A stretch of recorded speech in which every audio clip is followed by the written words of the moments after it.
You are listening to Storymakers, the podcast for women who are ready to step into their true identity, live with meaningful purpose, find belonging and connection, grow in leadership, and walk boldly in faith. Here you can uncover the story that you were created to live because you were made for such a time as this. Well, sometimes it's just really hard to be friends with people. Sometimes it's hard to have friends. I have young adult daughters that are in transition between I used to be in school, I used to be in proximity of all these people. I could always find people who were like me, whether I was at work or church or class. Like my kids didn't play sports, so that's also obviously a place where kids meet people and make friends. And they're like, hey, we both like soccer. But they're all in that space of, well, if I am not in that stage of life anymore, or not working in that job anymore, not doing theater anymore, not playing soccer anymore, like, what do we do? How do I find people? And I think, especially all the people that I've met over the years that have a conversation of, especially if you're a Christian, you know, and not picking somebody up at the bar. Like if you're looking for a spouse or a boyfriend or a girlfriend, right? And you're like, where do I find them?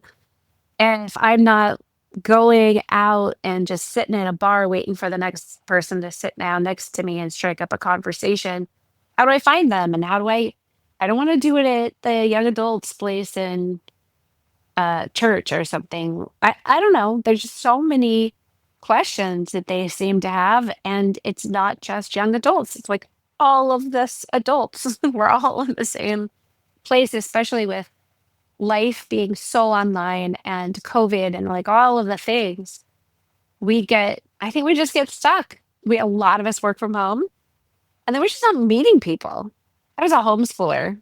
And so we were nobody was at the store when we were there at 10 o'clock in the morning or 1 o'clock in the afternoon or at Chick-fil-A on a Tuesday at lunchtime. Like there were no people with my kids' ages so the moms were my ages so we could make friends living the life we had. My kids were friends with a lot of people, but they were all like different ages, generations, and cultures because we lived so many places. And it was just so hard to meet people who were like, wow, we have something in common or we're something to talk about, or even if it was just kind of the same energy in our personality to connect us. And I think I'm watching that in my kids, but I'm also watching it in my life and in my clients' lives. And it really comes down to the fact that it can feel really impossible to make a friend when you are a grown up. We've been hurt, we've been rejected, we feel all of these things, you know, and we feel lonely. And I think, especially in this culture, it's generation, wow, it's so easy to feel lonely. And I know some people might be like, well, it's just nice to hear Laura on a podcast. Like, I feel like I'm talking to a friend and a little bit less lonely. I feel that way when I listen to certain podcasts. Like, oh, if we were lived near each other, we would be friends. So I'll just listen to a podcast and feel connected. There's days where I feel like that. But why is it so stinking hard? And I think, well, one, because we're designed to be connected to people. And also we have this heart longing to be connected to people who get us. Like, especially people who understand us. And then once they understand us, they still like us. Not oh, I finally get you. And gee, now I understand why I don't actually want to hang out with you. But I think it's easy to feel like I love you, I like you, or I respect you. But then what happens when you start to understand me? When you really see who I am, do you still like me? Do you still want to hang out? And you hear me say, like, on the podcast, I'll always say, I'm not everybody's favorite flavor of ice cream, but I'm not trying to be, and I'm not made to be. But sometimes people like a sample of all the ice cream flavors. And I just, I'm an ice cream flavor and you take a little sample and I'm like, oh, we could be friends. I'm the ice cream thinking, yay, we're going to be friends forever. And then you taste it and you're like, not so much. Let me try that one instead. And that's okay. I have acceptance in this point in my life. But it is nice when people just say, instead of, hey, we should get together sometimes, can you meet me for coffee on Wednesday of next week? I really want to hang out with you. Even just saying it, I'm like, oh, that's so nice. Or I saw this, those towels in the store. They like have, well, kind of cringy or sarcastic or funny sayings on the kitchen towel, and you don't actually use the kitchen towel. You just like hang it because it's funny. And if somebody were to be like, hey, I saw this, it was so funny. It totally made me think of you. I feel like, oh, I'm so seen. You know me. But I think we're just also out like living our lives going, we used to have these friendships, or the friendship I had when I lived in this city, this friendship I had when I was in this church, this friendship I had when I was at school. And we don't have them. And so anymore. And we're like grieving them, or wish we're romanticizing them and thinking like, well, I used to have a friend that was like that. Like I a real friend is like that. And until I find another friend that was like that, I am I don't know if I really have a friend. I think let's talk about some of the reasons that all of that is really hard to do, and how it's like hard to make friends. And I think as adults we don't talk about it. And I think as adults, we just don't have an answer. We think that friends just happen to us, but that's fine if you have someplace you're consistently at, like work or church, and you get to know people and you end up with people who are um you're around them a lot for a lot of shared reasons. You're like hearted, you know, you connect about something. But then even that, you have to spend a lot of hours with somebody to not just know more about them and be considered kind of like friendly, but you want to go really deep with somebody, you have to spend really quality time with them. So I literally was having this thought, and I actually just stopped recording here because I wanted to do a minute of research to tell you how many hours it really takes. I was like, somebody surely has done a study on this. And it says that there's a psychologist at the University of Kansas, Jeffrey Hall, that actually says there's a rough estimate for how many hours it takes to build different levels of friendship. Um, so for a casual friendship, he says around 40 to 60 hours of shared time within a few weeks is what is needed to go from like acquaintance we've met to casual friend. A real like meaningful friendship requires about 80 to 100 hours of intentional time together to get more bonded at a deeper level. And then a close, or what we would call like best friend friendship, more than 200 hours is required. And that time includes being emotionally vulnerable, consistent, and sharing life experiences. I don't know the last person I spent 200 hours with in a short amount of time. But then it says that the catch is that not all hours are created equal. Um, so, like, basically, being around somebody like a coworker doesn't mean you're going to have the same closeness, even though you spent 200 hours with them. You're working because you've got to spend quality time, be open with one another, share experiences, laugh, be truthful, do life together, find things to do to create the connection.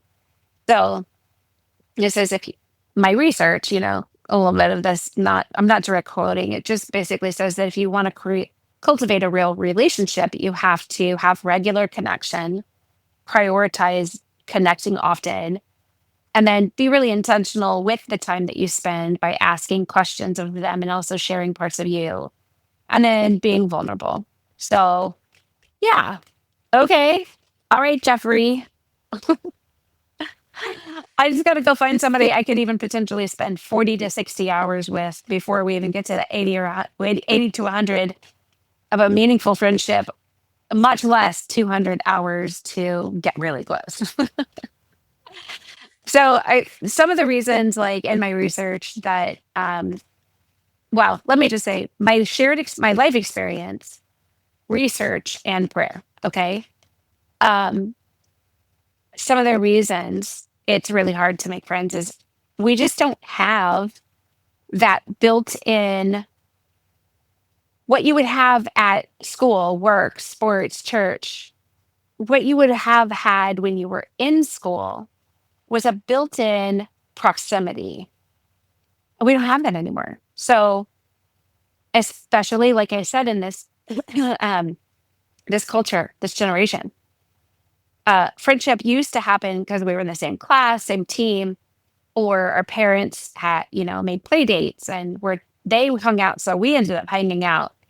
And there was a little bit of a structure to that. But without, as adults, without all of that kind of being done for us, the structure's gone. So unless we intentionally get in the path of other women, it doesn't happen so naturally. So, we go to work, we stay home with the kids, we are behind a screen, and that constant proximity that puts us in front of other women where we might find some kind of connection to develop a reason to spend that many hours together to develop the friendship, the things that the relationship really thrives on, that disappears.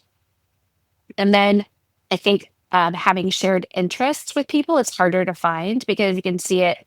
Oh my gosh, look at this in the Instagram account. If we lived near each other, we would totally hang out, but we don't.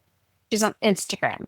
That's- so I think that we would have a shared interest because we're both looking at acrylic painting or chalk painting our furniture, right?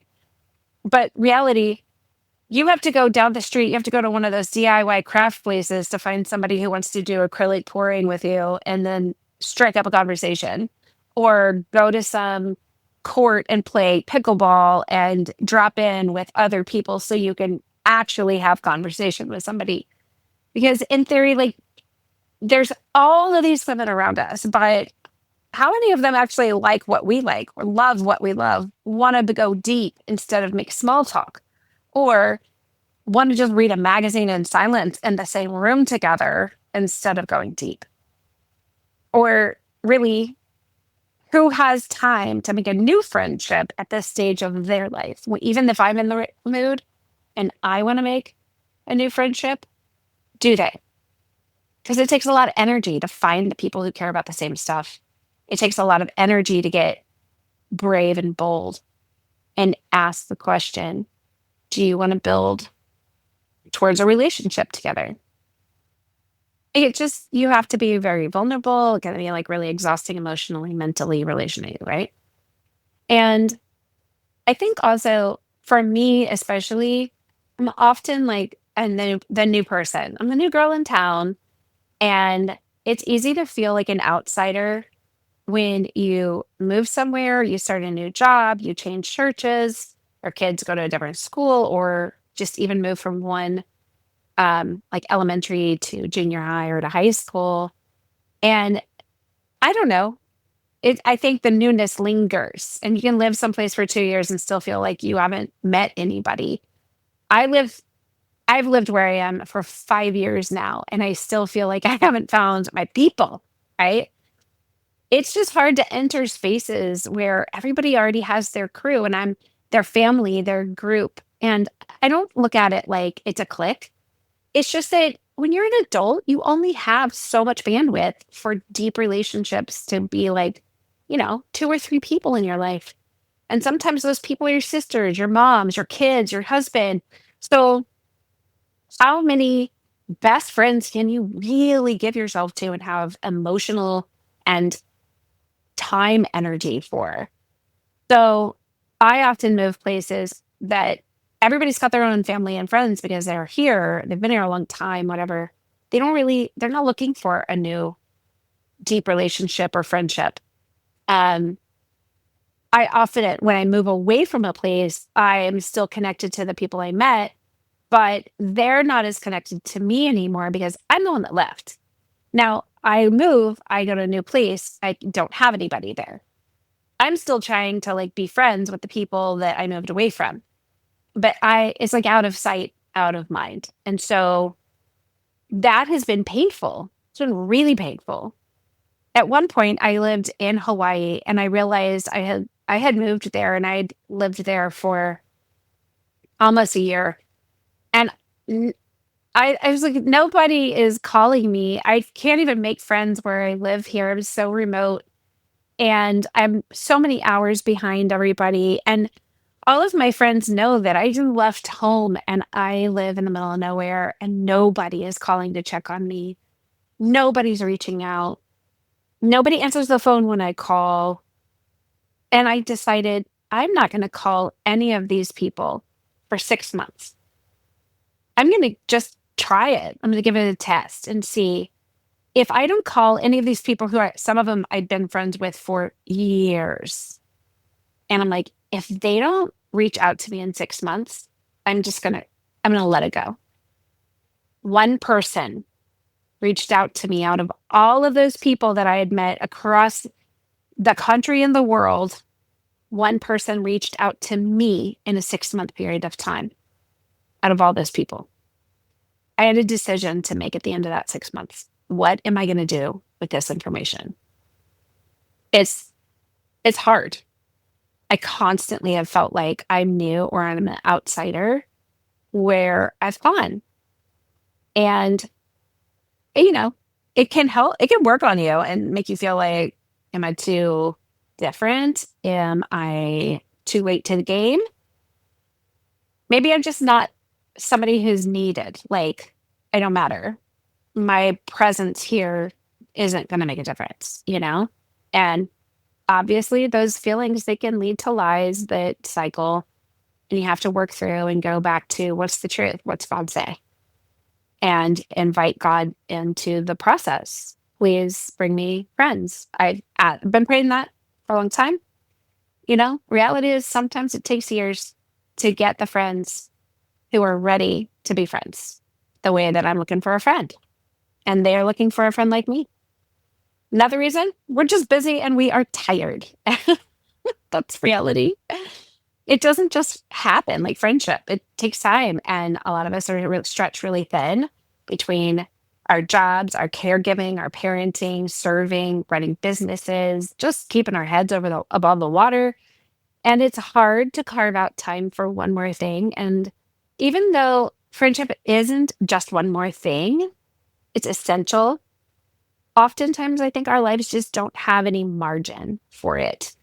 I create margin for friendship because it's such a value of mine, so important to me. But some people that I would really, really love to be friends with, that I create margin for, are not the people who have the capacity, ability, or willingness to create margin for me to fit into it.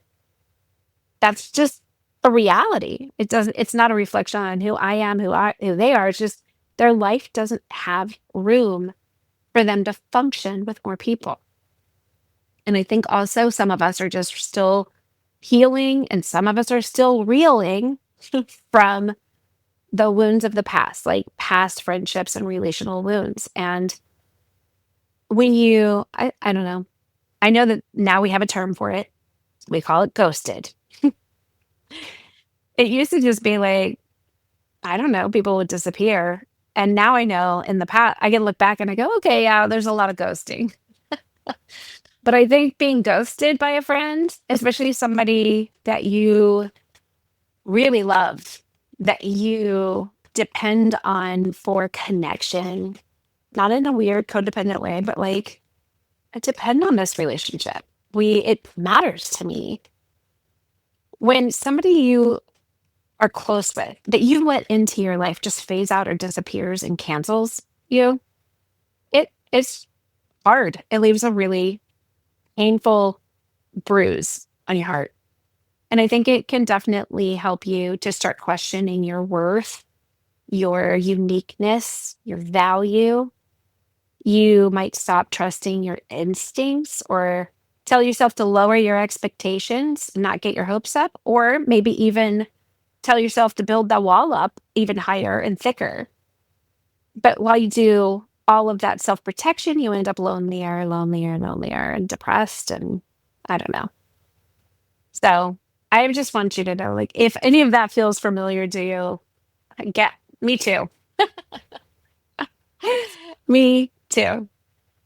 I also want to pose the question, what if the solution isn't about finding the perfect friends, but actually creating space for connection again in this new season and inviting God into the process so that you find the friends He has for you, not necessarily the friends you used to have or the friends you think you need. And also starting to reorient yourself to take personal responsibility and take action to be intentional about finding friends, becoming a friend, questioning, like, am I a friend to the people I'm in relationship with? So that's actually what I'm going to talk about to you about in the next episode.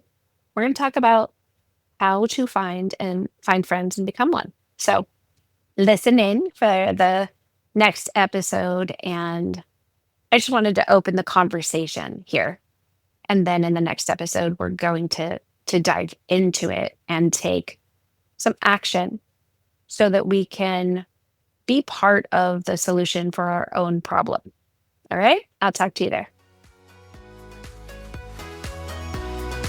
Thank you for listening. Please subscribe to the show so you don't miss any new episodes. And to learn more about me, my work, and how we can connect, visit sterlingandstonementoring.com or check the show notes. And until next time, remember, all things are possible and figure outable.